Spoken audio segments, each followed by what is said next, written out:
Bom, a gente já falou de consciência, a gente já falou da consciência na sua capacidade plena, a consciência como possibilidade de existência dentro da configuração, da estruturação de cada ser, e, e nesse sentido, como não absoluta, ou seja, a estruturação de um ser pode não ter como decorrência a constituição da consciência para ser exercida no que se considera como exercício pleno, e ainda assim, por ser a consciência uma decorrência do coletivo, a gente viu que mesmo os seres que têm impossibilitado o exercício da consciência plena, mesmo esses indivíduos são acolhidos, porque o simbólico é coletivo, e nós já colocamos também que é o exercício da capacidade plena que define fundamentalmente e que dá sentido fundamentalmente à existência de cada indivíduo.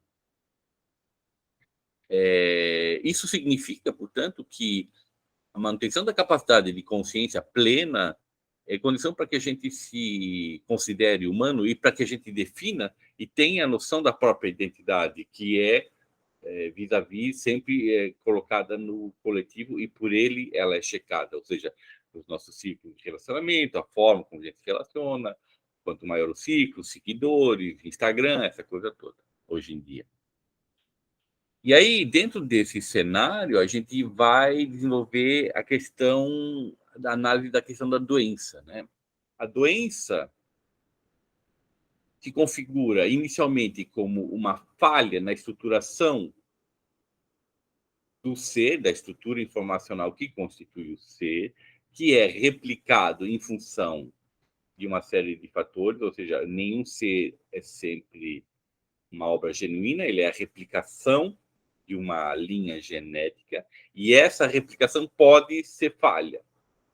E, nesse sentido, a doença se coloca como congênita, né? Ou seja, há uma quebra. Mas, de um modo geral, independente de ser congênita ou não, a questão da doença, né, ela sempre está relacionada à perda de uma funcionalidade da estrutura. E quais são essas funcionalidades? E quais são essas características? Primeiro, nós somos seres que nos movimentamos. Portanto, eu posso ter problemas de formação na questão da movimentação, ou seja, eu posso ficar doente no sentido de ou má formação, ou porque eu sofro um acidente e não posso mais usar o meu sentido a minha funcionalidade de movimentação. Isso significa, claro, que eu posso ter uma cadeira de rodas, tem uma série de hoje ferramentas que auxiliam a compensar esse tipo de perdas, né?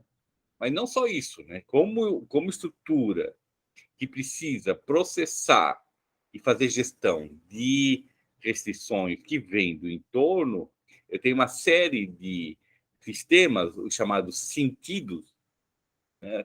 A visão, a audição, o olfato, e todos eles que são como que receptores de restrições que são processadas de forma integrada pelo nosso cérebro na instância da consciência definida pelo liquidificador, ou seja, de acordo com o que cada um de nós tem como identidade, que é a estruturação decorrente do colapso no mundo simbólico numa historiografia que tende à cristalização. Ou seja, com o passar do tempo, eu tenho a tendência de classificar, de processar as restrições sempre da mesma forma. Isso, como já falei, só vai ser superado no nível metassimbólico.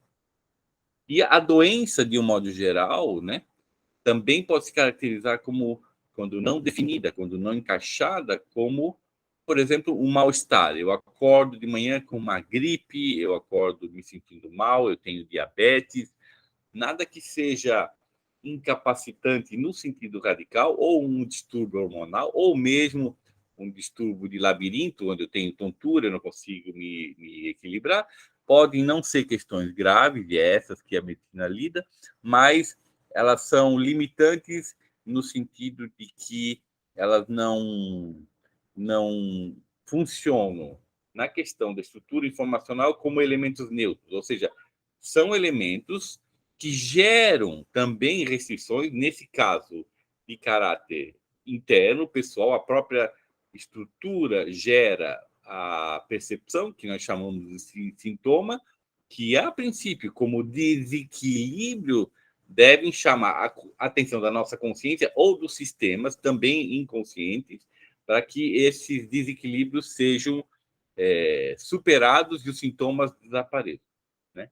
E, de um modo geral, isso é fundamental, a nossa existência por milhões e milhões de anos, numa sequência do que é a própria vida, dentro da teoria da vida, da filosofia metasimbólica, as nossas estruturas informacionais, nós, como seres, somos máquinas de altíssima sabedoria, no sentido de sempre buscar o equilíbrio. O equilíbrio, o que é o equilíbrio? É a funcionalidade da estrutura.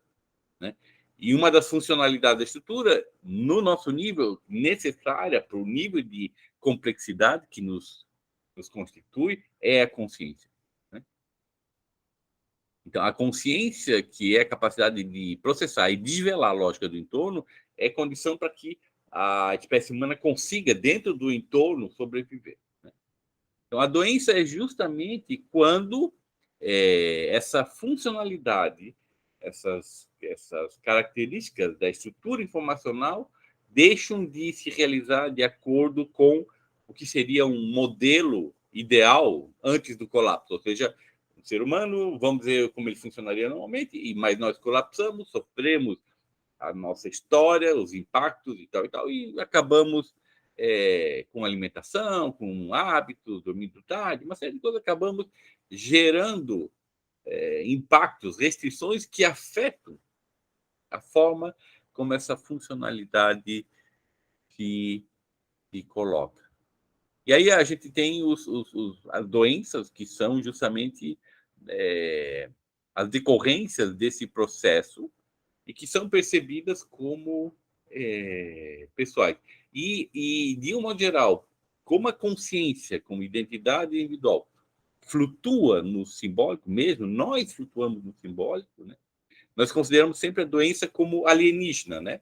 O meu corpo está doente como se o corpo fosse algo que não fosse eu mesmo. Né? E a gente não compreende nem as relações como essas coisas se dão, né? As relações que estão por detrás da doença. Né? O quanto a minha consciência, né, que é exercida em outras dimensões, miseravelmente, acaba influenciando e impactando como restrição a minha própria funcionalidade como estrutura informacional. Mas o fato é que, em determinadas condições, essas doenças significam perda da capacidade de consciência plena, do exercício da consciência plena, inclusive de perda possível de identidade. Né?